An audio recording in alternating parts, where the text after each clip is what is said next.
Climate change is one of the common pressing environmental concerns for the Pacific nations. This challenge is especially affecting low-lying countries like Kiribati, where rising sea levels are threatening both the land and the livelihood of the people.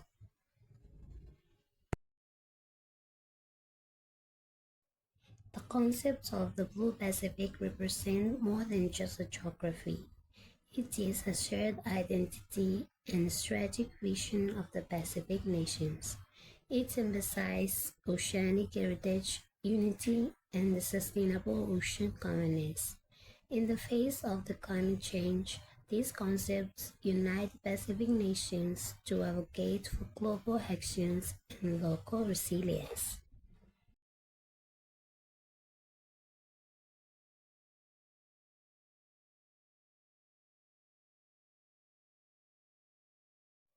One key measure to address this challenge is the restoration and protection of the coastal mangrove forest.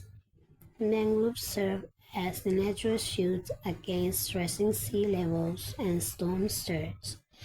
They help reduce coastal erosion and also absorb large amounts of carbon dioxide, mitigating the effects of the global warming. In Kiribati, climate change has both spatial and temporal impacts.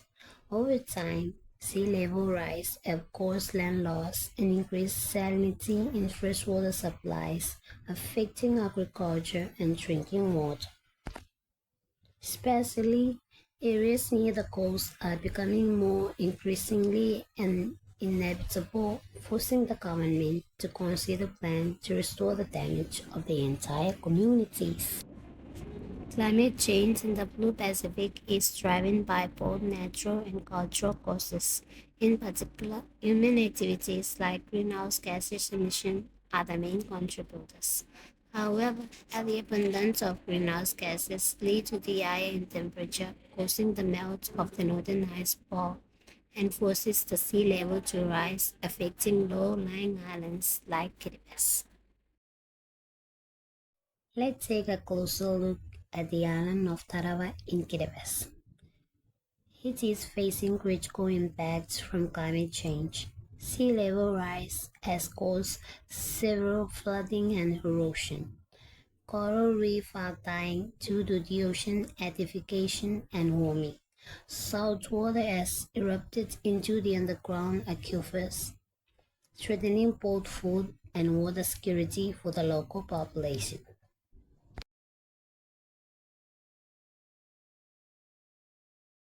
To minimize these impacts, I propose three key actions. 1. Planting and conserving mangrove. Second, investing in climate resilience infrastructure. Third, protecting coral reef through sustainable fishing and pollution control. This action not only address the physical threats but also engage the local communities in long-term environmental stewardship. Therefore, encouraging local communities to prevent and minimize further impacts of climate change on the environment and people would be benefit for the future generations. This integrated approach is the best path forward because it addresses both the causes and the effects of the climate change. Nature-based solutions like mangrove and coral reef provide the natural defense system. At the same time, investing in local communities ensures that the solutions are culturally appropriate and sustainable. These strategies also reduce reliance on imported fossil fuels by promoting renewable energy and conservation. In conclusion, climate change portrays a significant threat to the Blue Pacific region. However, through collective identity, local engagement, and cooperative and nature-based solutions, we can reduce its impact and build a more sustainable future. Thank you.